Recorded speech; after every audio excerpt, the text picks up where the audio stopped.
Looks like we are going live.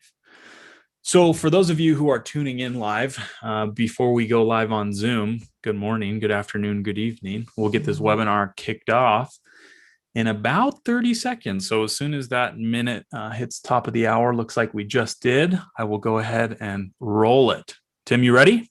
Ready to go. All right, let's start the webinar. All right, we are getting people pouring in. Happy Friday, everyone. Good morning, good afternoon, good evening. It's a pleasure to be with you today. Welcome to another Leader Factor webinar. Thank you for spending time with us today. We recognize that you could be doing just about anything right now, but you're choosing to spend the next hour with us, and we appreciate it very much and hope and expect and are confident that it will be worth your time. So first thing I want to see in the chat is if you can hear me and you can see me. I guess I should have checked on that from the get-go. We're getting a lot of yeses. Next thing I would love to see in the chat is where are we from? Tell us where you're from. I love doing this every time we run a webinar. Go ahead and put your location in the chat. You'll see the chat is going nuts. Athens, Dubai, Kansas City, London, Afghanistan. I saw in Afghanistan. We don't get that very often. Dublin, Ireland, Chicago, Quebec, Sweden, Manitoba, Wales, Vienna, Italy, Denmark, Switzerland, Houston, Spain, Saskatchewan, Kuwait. We got a Kuwait. That might be a first from Kuwait. Atlanta, Amsterdam, Milan. Billy in the house. Excellent. Sheffield, UK, Norway. Let's just take a second and acknowledge just how many countries we have represented today. Lebanon. It is going to be so cool. And you know what? I'm really happy to see this today, especially because one of the big work products from today's session is a global brainstorming session. Yeah. And when we say global, we're not kidding, right? You can see in the chat, we're going to have so much perspective, so much diversity in the responses today. So I'm really excited about that. Qatar and Turkey, Junior. Qatar, Turkey. Yeah. Yeah, we're all over the place today. That's fantastic. That is fantastic. Thank you, everybody, for putting your location. The next thing that I want to see in the chat is I want to ask you an interesting question. And I like to ask these types of questions at the beginning of the webinars. We like to see people's response. What is a single piece of advice that you would give the you from 10 years ago? If you could travel back in time 10 years and have a face-to-face conversation with yourself, what is one piece of advice that you would give? I'd be interested to see, do it now, be authentic, slow down. You're enough. Don't stress. Do not fear speaking up. Pam, talk less, listen more. Emily, ask for what you want. Mm-hmm. Wendy, live in others' shoes. Bobby, worry less about what others think. Edwina, dare to dream. Love that. Tracy, do not speak. Interesting. SJ Estrada, listen more before you act. Allow things to take time and enjoy your day. Janissa, don't stress. Say yes to opportunities. Sarah, apply for that job. Yeah. Aaron, you are all you need. Phil, enjoy it. There's a lot of wisdom here. There's a lot of wisdom here. We could fill a whole book. So just take some time to read through these, everyone, because they're very interesting. Tim, tell us, do you have one? The you from 10 years ago, what would you say? Yeah, I do have one, and that is don't finish a book that you start if it's not any good. Hey, that's because a solid piece of advice. I always felt this obligation that if I started a book, if I purchased a book and I started a book, I had a moral obligation to finish the book. Well, what if it's not any good? That's so true. That's so true. I do that. I found myself guilty of that. I'm a reader. I love to read, and occasionally I'll get caught in that weird place where it's like, but I'm a finisher. You know, I finish what I start. I feel this obligation. Well, I should tell you, everyone, if you haven't had a chance, there is a book that you should finish. It is The 4 Stages of Psychological Safety. If you have not had a chance to read this book, highly recommend it. It's the basis for so much of what we're going to be talking about today. The 4 Stages of Psychological Safety, written by Dr. Clark. And very neat thing, we just had a birthday. The book had a birthday, I think. When was it, Tim? Last week? Week before last? Yeah, last week. 1 year old. 1 year. Can you all believe it, that it's been a year? I know that many of you have been on this journey with us since day one of 4 Stages. And man, has it been just a rocket of a ride. So if you haven't had a chance, go buy the book, read the book, and please leave us a review on Amazon. I think we're at like 199 reviews. If you want to be that 200th review, we would love your honest feedback. If you want to buzz over to Amazon, leave us a quick review. So with that, we've got Tim today, as always, is our facilitator of today's session, the CEO and founder of Leader Factor. He's an Oxford-trained social scientist who's been doing instrument design and research in this space for several decades now. I think I said author of the book. That should go without saying. And he's going to be talking to us today about a very, very interesting topic that our team has been buzzing about for weeks as we've prepared for this webinar. We're going to be talking about diversity and inclusion in maybe a slightly different fashion than the fashion you're used to. So, Tim, I'm going to go ahead and kick it over to you to get us started. Let's do it. So we've got a simple agenda today, and we're going to solicit your input and feedback and participation. It's going to be a very interactive experience today. So we have 4 parts to the agenda. We're going to talk about diversity versus inclusion. They're not the same, right? Even though sometimes we kind of treat them as the same thing. Removing exclusionary behavior. How do you do that? And then we're going to talk about the distinction between bonding and bridging behaviors. This is a very important distinction. And then the final activity that we're going to do together is we're going to have a bridging behavior brainstorm. We're going to collect your feedback, and we're actually going to compile that into a document, and we're going to send it back out to you. So this is going to be a resource that you all participate in helping us put together. And I think it's going to be incredibly valuable. So I'm looking forward to that. So let's jump in. Diversity versus inclusion. Not the same thing. Diversity is a matter of makeup and composition. So it's the makeup, right, of an organization in terms of demographics and psychographics. Inclusion is different. Inclusion is a matter of belief and behavior. That's very different than makeup and composition. So what do we learn about this? Well, what we can conclude is that diversity by itself, and this is a bold statement, but tell me if this is not true. Diversity by itself, without inclusion, produces nothing and blesses no one unless its power can be unleashed. And that's what we're going to talk about today. We don't just want diversity. If you're on LinkedIn and you're on YouTube and you agree with that statement, go ahead and give a like. I want to see if we agree with this statement, because this is something that is very foundational to what we're going to be talking about today. We've got to draw out the power of diversity through inclusion. So what's diversity? Diversity is like this. This is a visual representation of diversity. All of the differences that we have demographically and psychographically, and they're beautiful, but diversity alone is not going to do the job. So here's inclusion. Inclusion means now we're connecting the diverse persons, the diverse individuals, we're connecting, and we are activating that diversity through the inclusion that we give to each other. Make sense? It looks like we've got a lot of agreement in the chat. We're pretty much on the same page here. Okay, so we're going to ask a polling question. And this is a very important question. Which is a stronger source of motivation for your organization to create a more diverse and inclusive environment? Ethical and moral motivation, or competitive business motivation? So I want you to think in terms of the perspective of your organization, not your personal perspective, but how do you think, what is the point of view of your institution, your organization?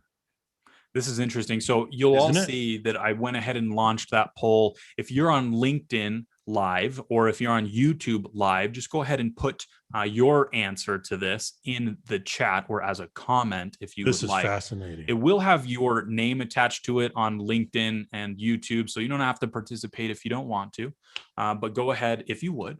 So we've got hundreds of responses in here, now bordering on thousands as I'm watching this live. This is very interesting. Can we get some guesses? What do you all think the distribution is? I would be interested to see what you think about this. Fascinating. 70%, 50-50, 70-30, 60-40, 40-60. Okay, we've got some right answers in here. So I'm going to go ahead and close this out and then share the poll results with you. And I will talk through them so that those of you that don't see the poll live can understand what's going on here. So again, the poll, which is a stronger source of motivation for your organization to create a more diverse and inclusive environment? Ethical, moral, or competitive business motivation? Let me go ahead and share the results. Very fascinating. 61% ethical, moral. 39% say competitive or business motivation. Tim, what do you think about this? Is this in line with your expectations? Does this surprise you? It is in line with my expectations. It doesn't surprise me, but it shows us all that we have work to do. Yeah. This is very interesting. I'll go ahead and stop this one. Okay. We have work to do. What kind of work do we have to do? The primary motivation for diversity and inclusion should be an ethical, moral motivation. Yes, we want to be successful as organizations. Yes, we want to achieve competitive advantage. Yes, we want to innovate. But the foundation is creating diversity and inclusion because that's the right thing to do. That's the moral imperative that we all have. So you can see that there are many organizations that are just so bottom line driven, right, Junior? Oh, tons. And we work with them all the time. Organizations around the globe that come to us, not from a DEI perspective, but from a bottom line perspective. They're very operationally minded and bottom line driven. Yeah. Here's the next question. Using a 10-point scale where 1 is low and 10 is high, to what extent does your organization agree with the following statement? Diversity leads to competitive advantage. I'm going to go ahead and launch this one. While I'm launching this one, I just want to make a reminder. If you're participating in the chat, make sure that you are sending your notes to panelists and attendees. You want to get both groups in there so everybody can see what you're saying. If you just put panelists, only our panelists will be able to see that. Just a note there. Yeah, we want to see. We've got this one ticking up. We're bordering on that thousands mark again. We'll get to the participation well above that, and then I'll go ahead and close this out. This distribution is very interesting. Yeah, and this question, Junior, is really about the conviction of the organization. Do you really believe that diversity leads to competitive advantage? Many organizations give this principle lip service, but they don't really believe it. Otherwise, their actions would back it up, right? It's true. So it's rhetoric to many organizations, but then to others, they really do believe it, and they're taking steps to diversify the employee workforce and then create more inclusion. Okay, I'm going to close this out. I'm going to go ahead and share the results with you. Okay. So take a look at this distribution. We've got 22% at 10, 11% at 9, 19 at 8, 15 at 7, 9 at 6, and it goes down from there. Yeah. So it looks like that normal distribution is very much skewed over to the top end, where we have higher scores from 5 on. Now that's great. That's great, Junior, but only 33% are at 9 or 10. Yeah. So that means everyone else, 2/3 of you are saying we're not at 9 or 10. And so really, have you crossed that threshold of conviction in believing that diversity leads to competitive advantage? There's work to be done. Yep. Right? Yep. I agree. Okay, I'm going to stop this one. Okay. So here is the causal chain. Diversity to competitive advantage. We begin with diversity as the asset. Yep. And then we activate that asset. We draw out the power. We unleash diversity with inclusion. Inclusion is the enabler. It's the activator. And then we are able to innovate, and then we are able to achieve competitive advantage. So this is the causal chain. And the last question was, do you believe in this causal chain? Does your institution have a conviction that this really works and that you can do this and it will work for you? So as you can see, many organizations have not crossed the threshold of conviction. They don't really believe it. They just don't really believe it. Not yet. They're working on it. Okay, so here's the next question. 10-point scale.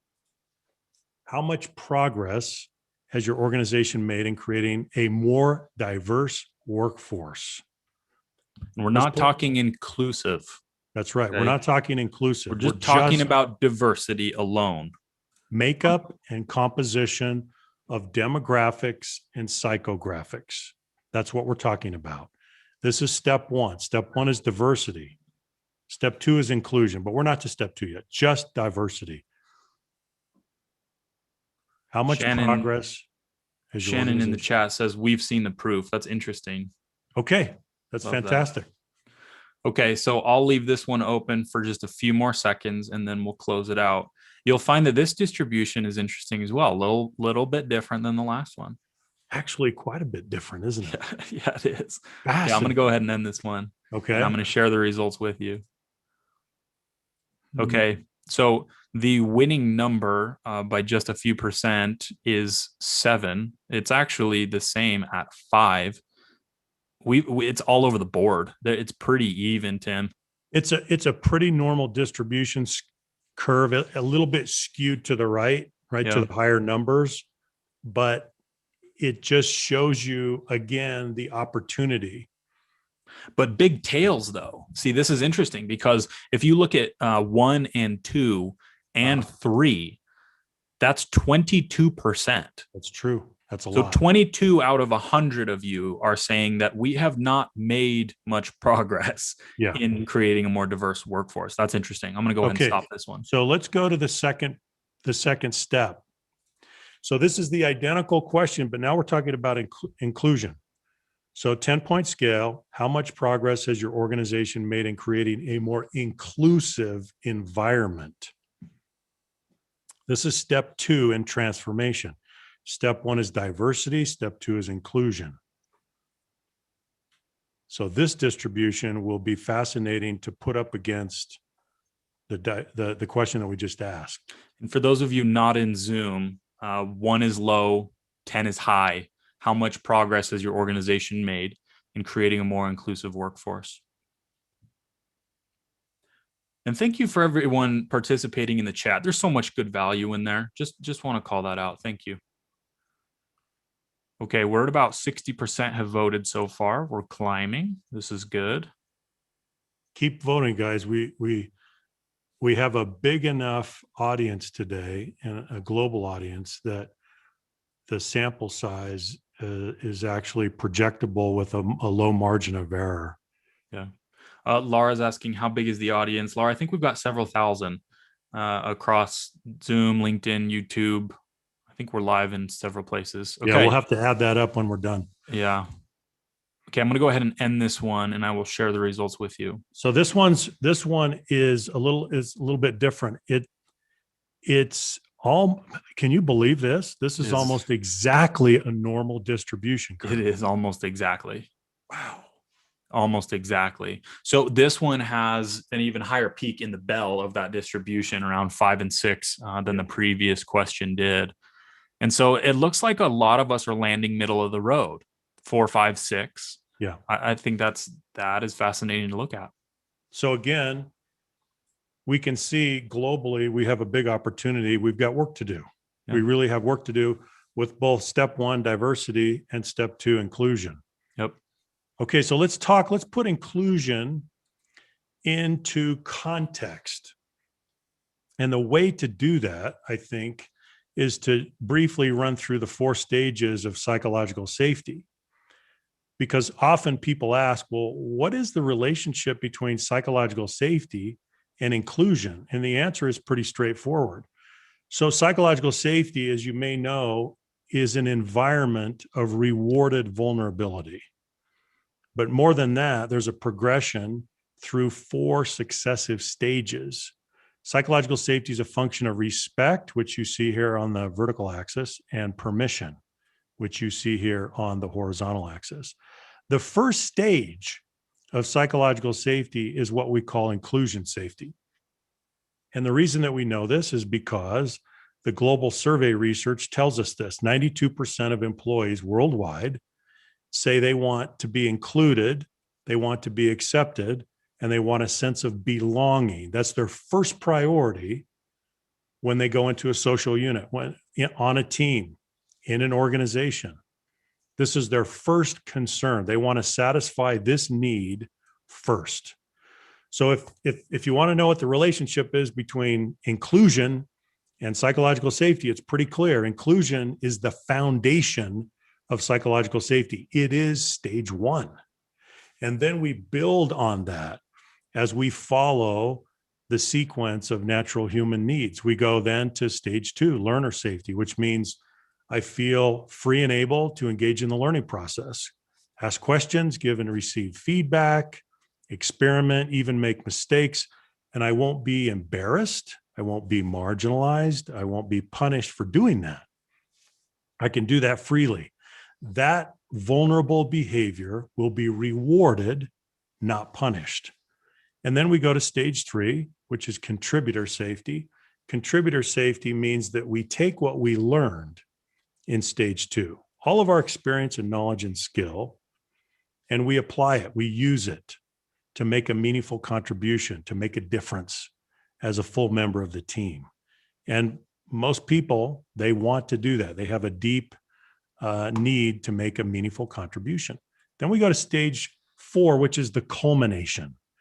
This is the last stage. Challenger safety means that you feel safe to challenge the status quo without fear of retaliation or retribution, without fear that you will jeopardize your personal standing and reputation. Now, here's what's interesting. This whole domain, when you get up this to here, challenger safety, this is the realm of innovation. This is where we innovate. We need challenger safety because innovation by its very nature is disruptive of the status quo. It undermines the status quo. And so we need to be able to challenge it without that fear of retaliation. We need constructive dissent. We need creative abrasion. We need tolerance for candor. So this is how the four stages work. And the reason I wanted to go through this with you is to put inclusion in context. Inclusion is stage one. It is the foundation of this journey. And the aspiration of every team should be to move through the stages all the way to stage four and achieve stage four challenger safety. Not easy to do, right, Junior? We're measuring teams all around the world based on our four stages team survey, and it's not easy to do. You want to say a word about that? Yeah, it's not easy to do at all. Very much like the representation we have today on the webinar, we've got even more in the team survey database. We've been gathering responses for 1 year now. We launched that team survey platform in conjunction with the book, and over thousands and thousands and thousands of responses. What we're consistently seeing is that about 10% of teams are able to sustain challenger safety above an 8 on an 11-point scale from 0 to 10. So very interesting. And that is across the globe, across industries and sectors.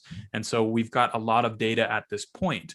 And I also want to point out some of the sequential nature that's been talked about a little bit in the chat, that many people can't get past stage one. Isn't that right, Tim? Yeah, they struggle. Yeah. Hence today's conversation, right? And so much of what we're talking about. It is very difficult, if not impossible, I would say impossible confidently, to sustain challenger safety without inclusion. Yeah. It's impossible to do. No, and so about 10% is right.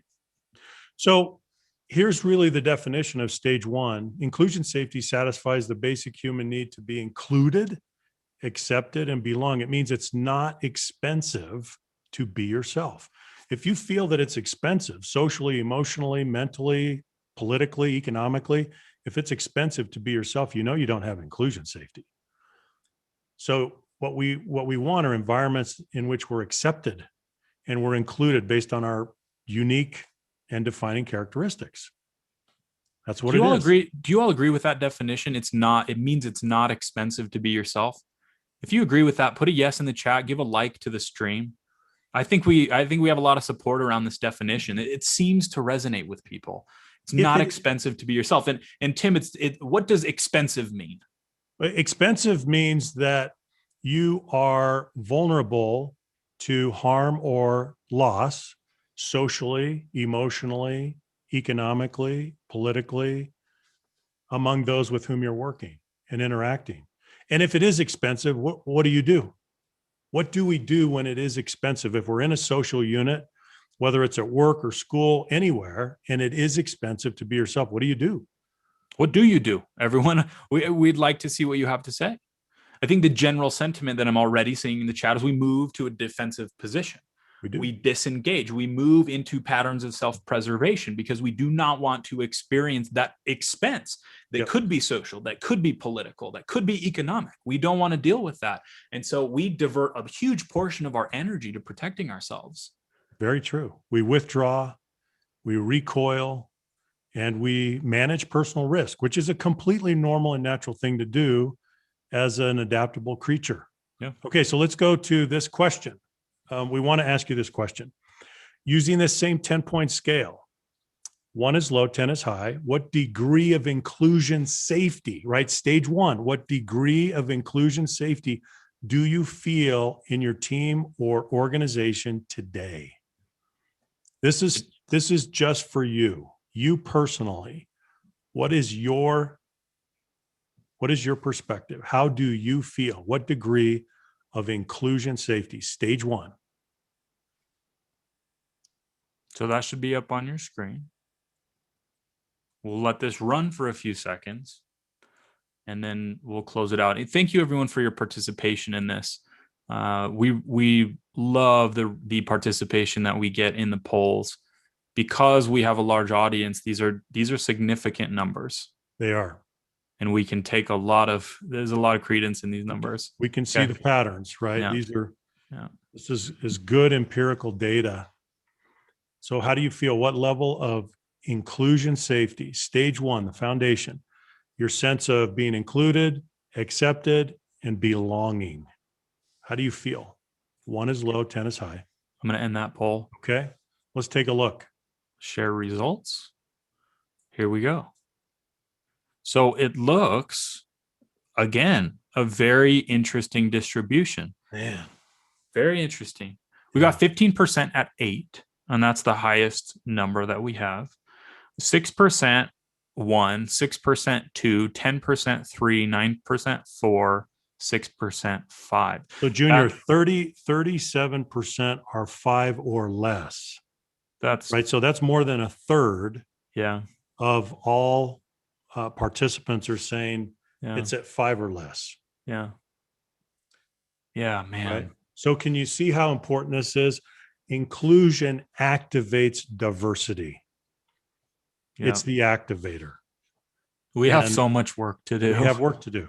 Well, and let me just call out really quickly that when we talk about inclusion, it's very easy for us to point the finger, right? It's very easy for us to point around and say, it's bad here, it's bad there, toward me, or whatever it might be. As we go through the remainder of this webinar, just reflect on our own behaviors and where we're being inclusive or exclusive. It's important that we all take inventory and be reflective in that way if we're going to solve the problem. It's very true. So let's go to the next point, which is, as Junior said, removing exclusionary behavior. Have you ever demonstrated exclusionary behavior? As Junior said, not talking about other people, but you? Yeah. I think we all have. I think we've all done that. I think we've all made that mistake somehow, some way. Yeah. Maybe it was intentional, maybe it wasn't, but we need to reflect deeply, and then we need to begin, right? Leadership begins in the inner world, inside out. So we need to begin with ourselves. Now, here's a statement, and I want you to know, or I want to know if you agree with this statement. So put your comments in the chat. Here's the statement.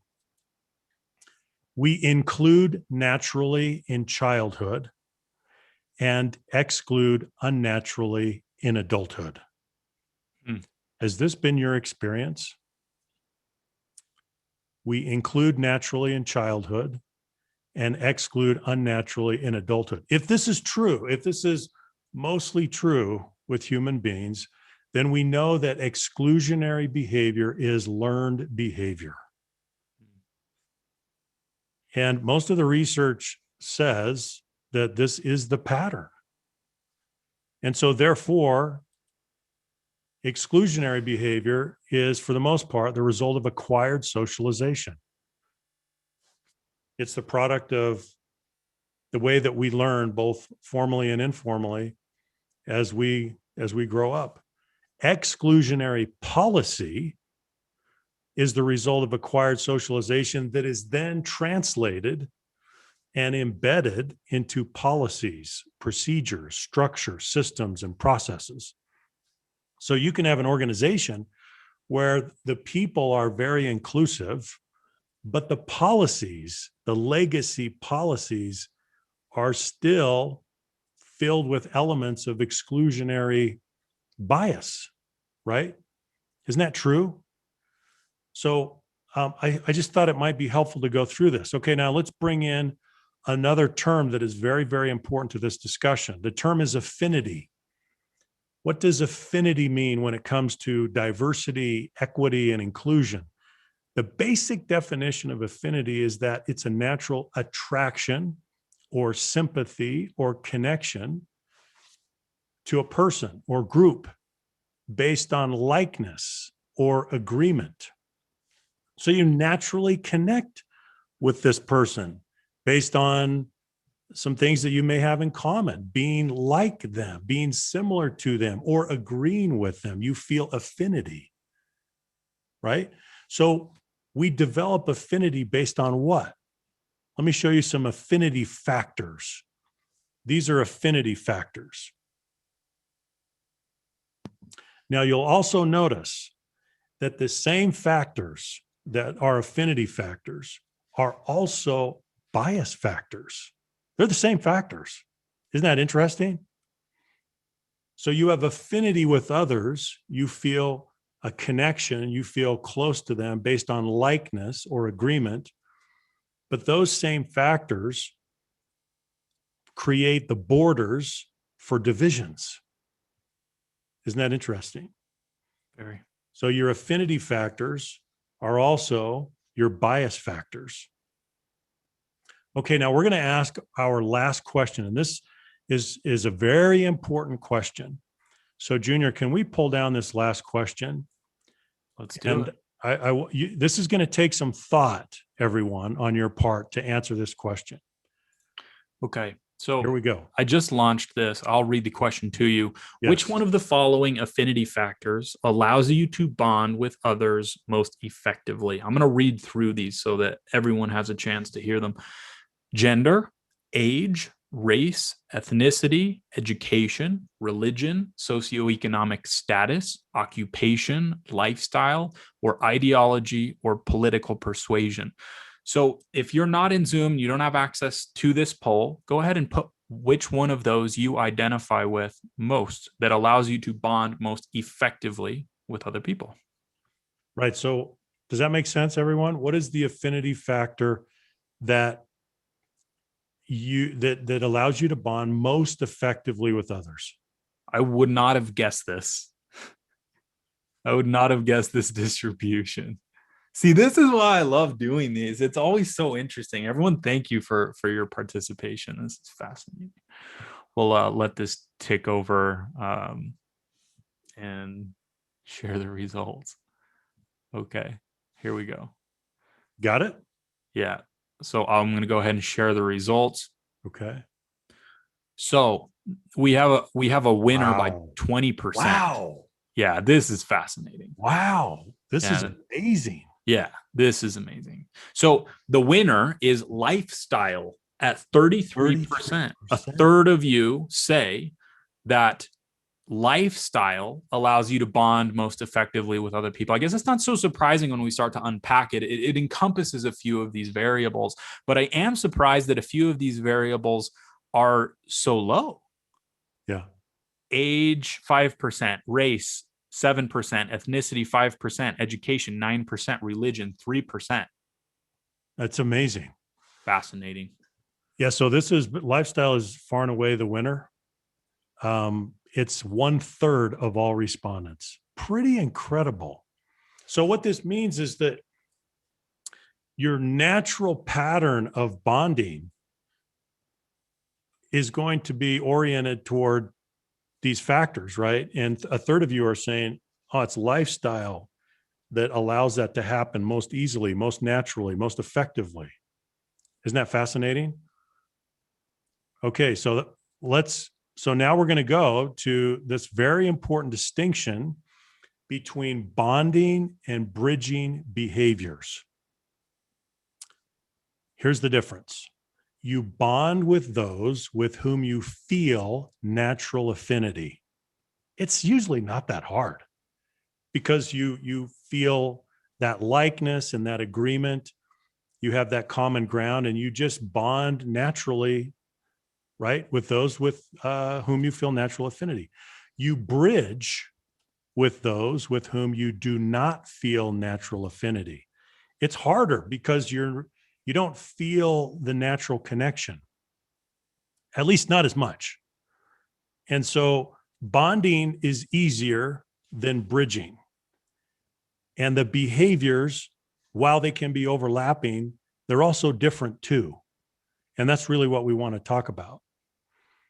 So what did we say before? We said the affinity factors are also the bias factors.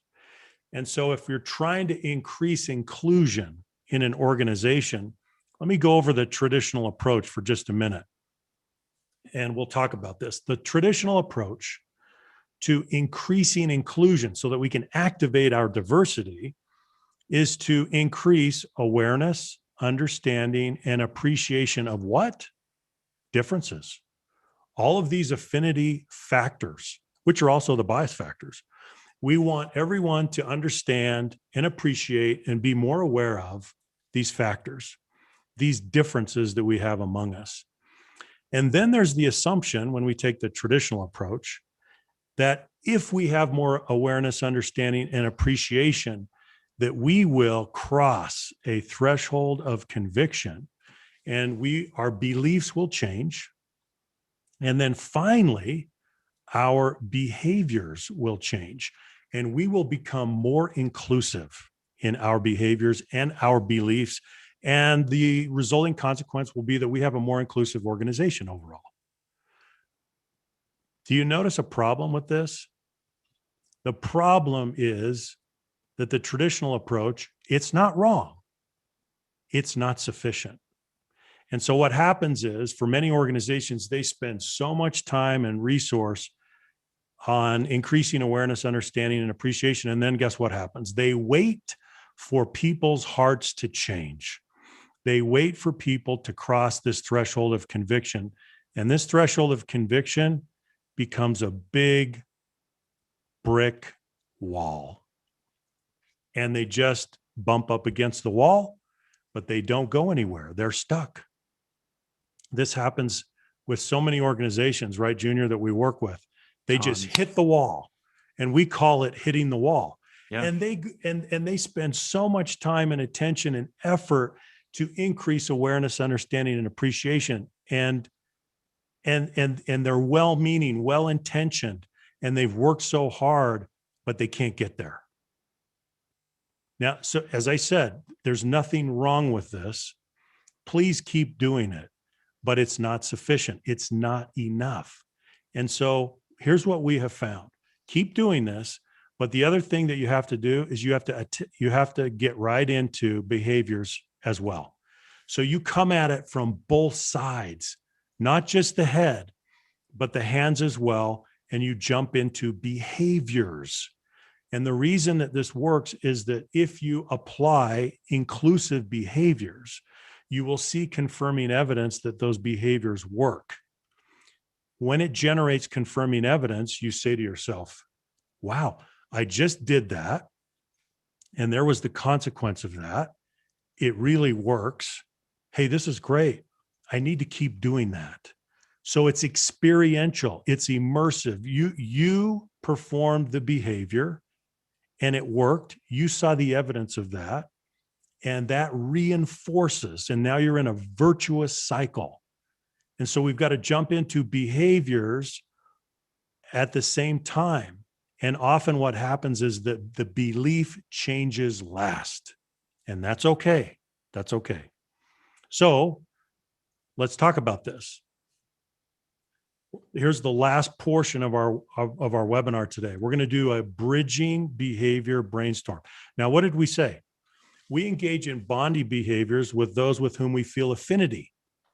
It's usually not that hard, but we need to get better at applying bridging behaviors with people that we don't feel natural affinity for or with. Is that not true? We got to do better with this. So what we're going to do is we're going to do a bridging behavior brainstorm with all of you, and we're going to use the chat. We are going to gather and compile and code all of your responses into a bridging behavior guide. And we're going to send it back to you. We're going to make it available as a document that you can all access, of course. Yep. And it will be an incredible resource. So We've here's got- the question. Junior, do you want to read this question and direct them through it? Yes. So we've got this question that you'll see on your screen. What bridging behavior that was directed at you have you found to be effective? So notice the way that the question is oriented. It's not, what do you do to be inclusive? But we want to ask you, what have people done to you that have helped you bridge, that have helped you feel inclusion safety?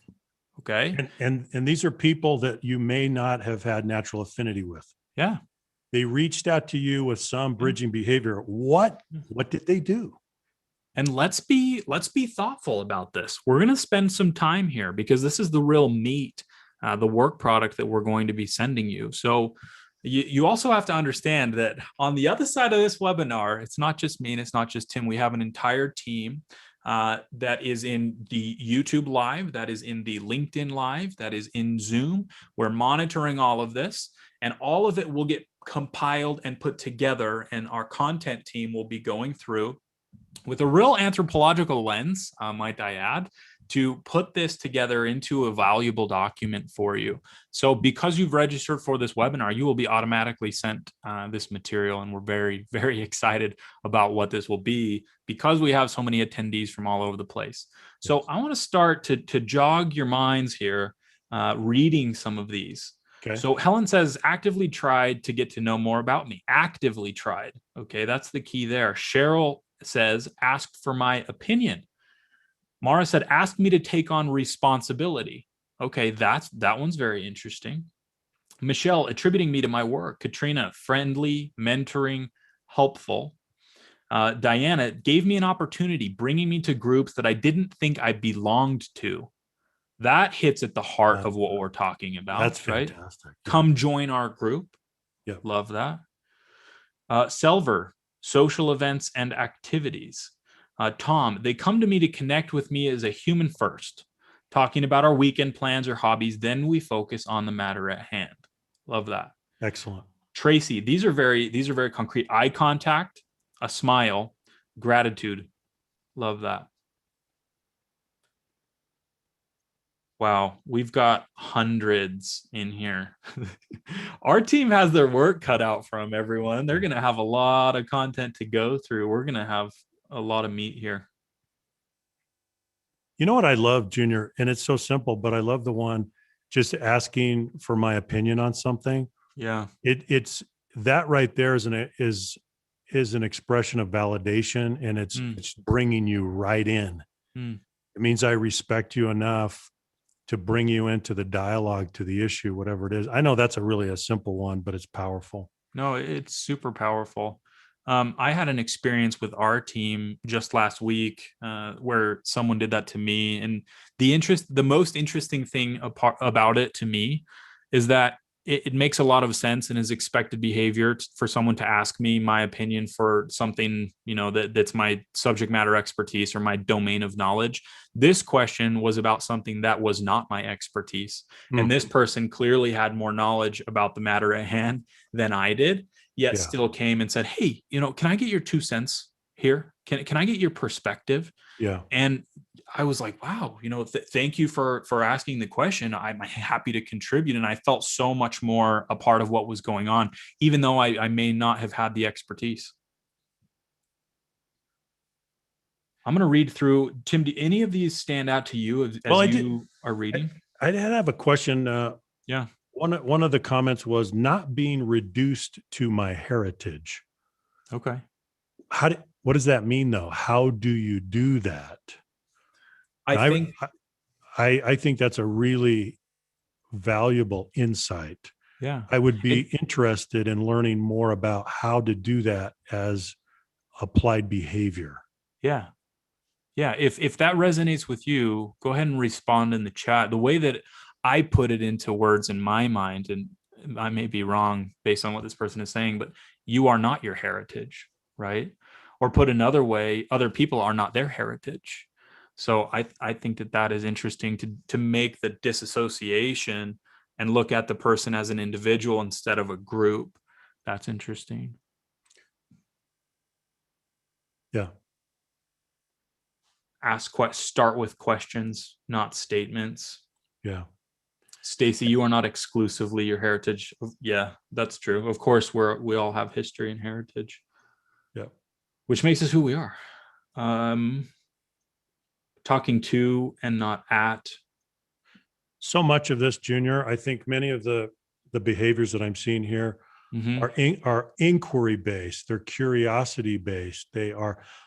It's with the intent to learn about you with real intent. I want to connect with you. I want to know your story. I want to know more about you, and it's very genuine. Yeah, I think that that might strike very much at the heart of the issue. The idea of curiosity, Uh-huh. attempting to understand where people are coming from, unpacking. Right, ask first. A lot of these are rooted in that perspective. Sorry if we're quiet for a second. We're just amazed at how many good comments we have coming in. Yeah. Being humble and open. Put away the mask of perfection. I like that. We're all imperfect.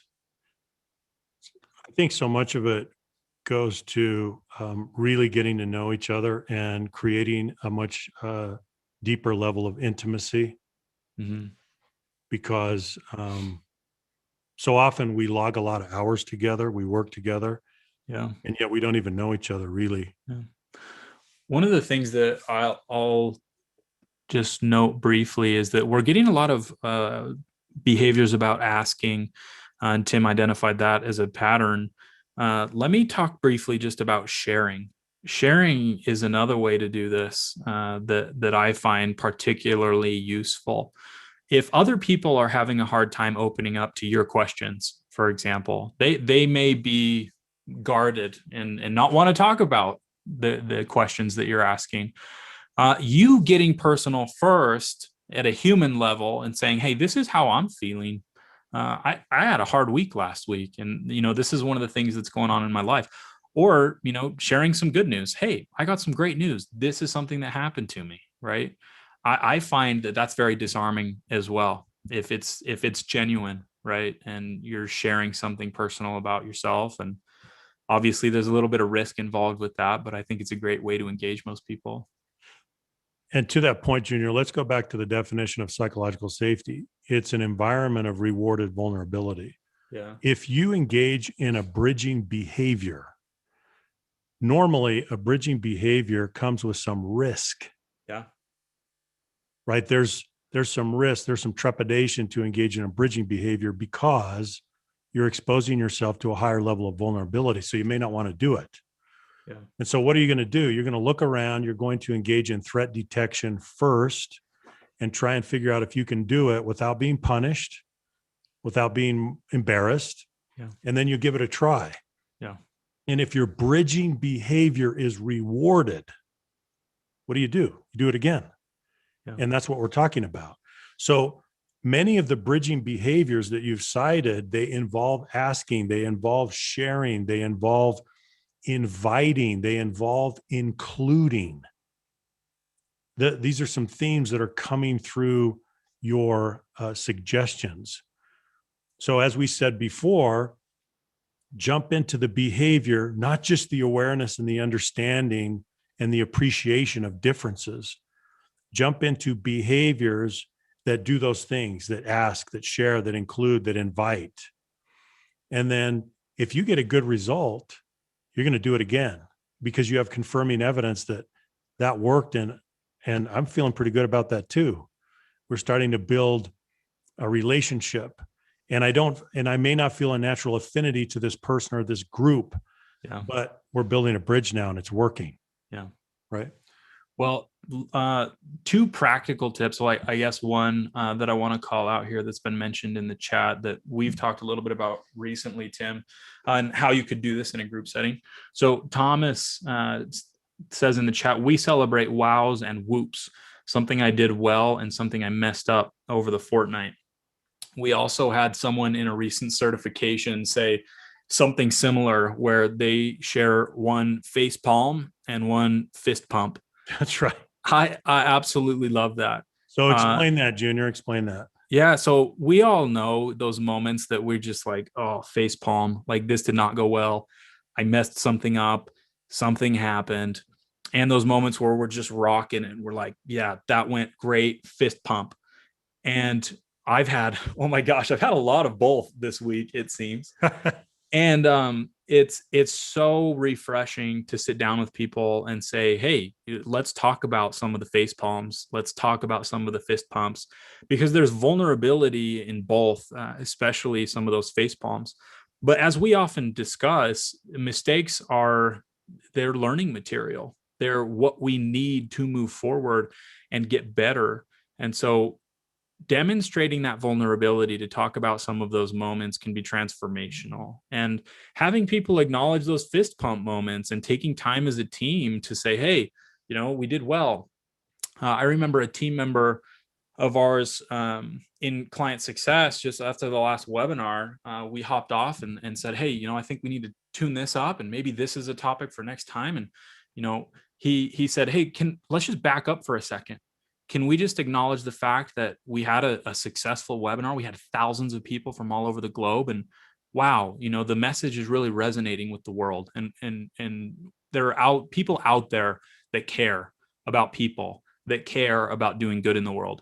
And it took me aback, right? And I just like, wow, you're right. Let's and having that moment as a team, sharing the failures, sharing the successes, it's fantastic.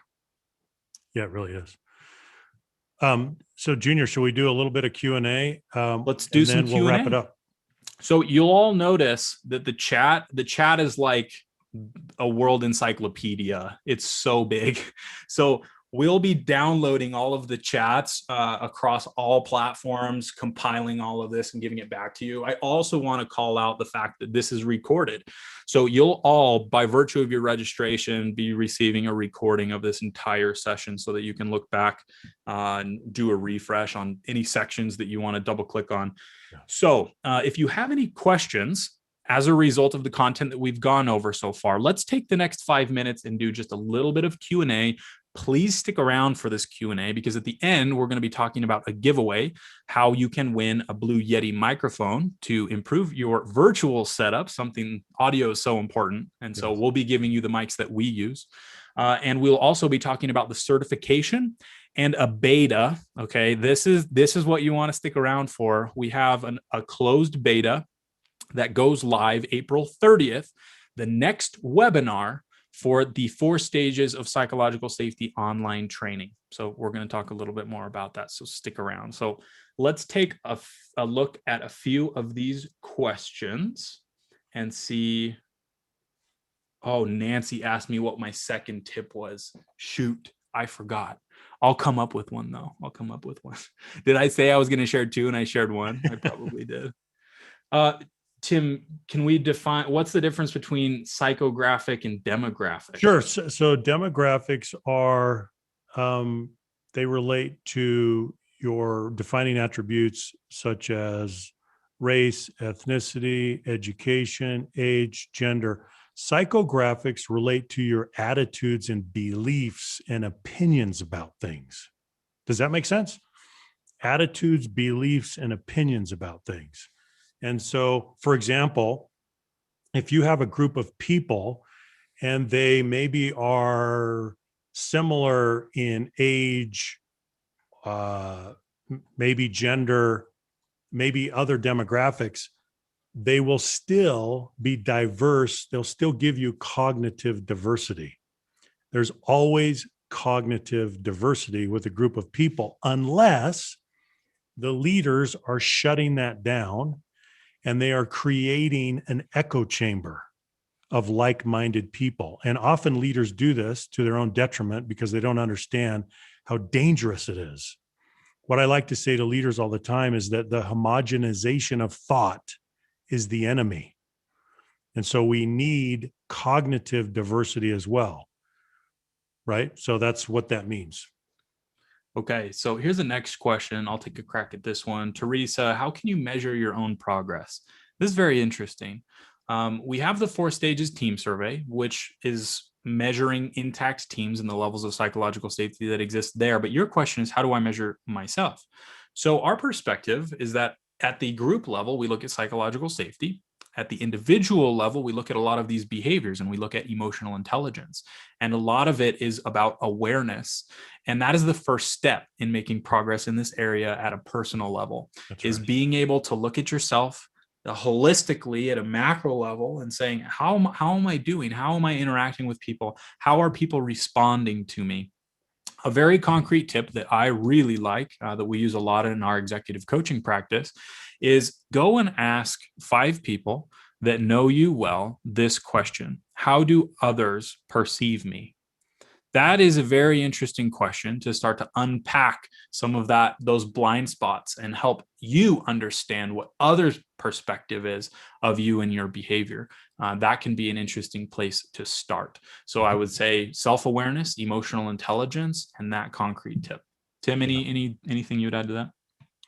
No, I think that's outstanding. I would add, and then maybe one of our team members can just throw in the link to the Forbes article on the history of employee safety and well-being. Yeah. I think that's a good resource that many of you might find helpful as well. Yeah. Okay. Perfect. So, Tim, do you care if I take just a couple minutes to wrap up a few items? Yeah, go for it. Okay. So Freddie, if Freddie is present in the chat, Freddie is a member of the Leader Factor team. Freddie's going to be posting a link. And I think we can get this out on LinkedIn as well. If not, you will definitely be getting it in the post-webinar follow-up email. It is the closed beta. So we have filmed, produced, edited, built technology for the 4 stages online training. This is for anyone in any organization at any level. What we want you to do is be part of this closed beta if you would like. We're capping it though. We have 200 spots and we're going to be launching this April 30th in the next webinar. So if you are interested in joining the wait list for that closed beta, go ahead and fill out the form that's going to be associated with that link that's either in the chat or it will be sent to you via email after this. We're interested in engaging and getting some people in 1 month before the product goes live to give us feedback, to go through it, and it will be heavily discounted, probably around 50% of what we're going to go to market with. So we want your help on that, and it would really help us out if we could get some people in there kicking the tires and making sure that what we put out is fantastic. We're very, very excited about this. Also, we have, I think right now, 2 available certification sessions that give you access to all of our 4 stages content, slide decks. All of the IP is royalty free after the certification. So if you're a third-party consultant that wants to use this work with your clients, this is for you. If you're inside a corporation and want to train it inside your organization, also for you. You receive administrative access to the 4 stages team survey, aggregate reporting, facilitator guides, a lot of really neat stuff. We have 1 session that still has seats available in April. We've sold out every single one since we launched, I think in June last year. So they go pretty fast. Yep. We've got 1 session that's still available in April, 1 session that I think is available in May, and probably early next week, we will be launching another session if we haven't posted it already. So those are available to you. They usually get booked out a couple months in advance. So if that's something that you've been waiting on or something that you would like to do, go ahead and check out leaderfactor.com/certifications. You'll go to that 4 stages page. There's some video, some content that explains more about it, but I did want to call that out so you all have an opportunity to look at it. I think that is about it for today. So just a reminder, All of this is recorded, sent to you. We will be putting together this bridging behavior guide to be sent. And man, I just so appreciate all of your feedback through all of the channels, wherever you are, on social, on Zoom. Really appreciate your participation today. One of the common threads that we see is that people that attend these webinars, that engage with us as a team, they care about people. We care about people. Leader Factor's mission is to influence the world for good at scale. And it's not just words on the wall for us. That is what we do every day. That is what drives our team's tireless efforts to get this content out into the world. So we're so happy with the response of the book over this last year. And in this audience, we appreciate you so much for everything that you're doing wherever you are in the world. You're doing great work, and we are here to support you. So let us know how we can support you. Follow us on LinkedIn, YouTube, tune into our next webinar. Just stay engaged with us, and we'll try and keep you apprised of everything that we have going on in the world of psychological safety. So with that, I will sign off. Tim, last words from you. Do we have anything else to say about the giveaway, or are we all set on that? I will mention that. It is something that will be mentioned in the post-webinar email as well. We do have a giveaway. So for those of you that are still here, it looks like almost everyone's still here. So thanks for hanging with us. We would like to share the LinkedIn live stream. So that it's in a link that will be sent to you via email. But if you like the stream, comment your experience in the webinar on that post and tag 3 people. You will be entered to win a Blue Yeti mic and a digital copy of the book. We're going to be giving out 1 mic, and we're going to be giving out 10 books. So if you're interested in doing that, that would help us tremendously get the word out. So don't tag 3 random people. Think about it. Tag 3 people that you think could benefit from this webinar, that might find it interesting. So yeah, that's the giveaway. More details to come in the email.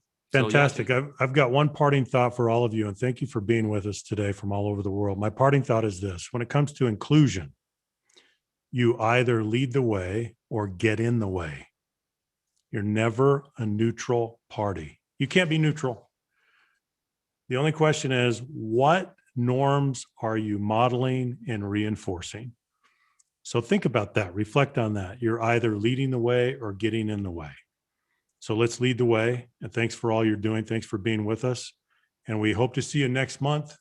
Oh, I should mention, next month's webinar is going to be fantastic. The title is this: The Catastrophic Consequences of a Nice Culture. We're going to talk about cultures that create false harmony and how destructive that really is. It's a fascinating topic. So we're going to talk about that next month. Hope to see you then. April 30th. That, we'll sign off, and thanks very much. All right. Thank you, everybody. Take care.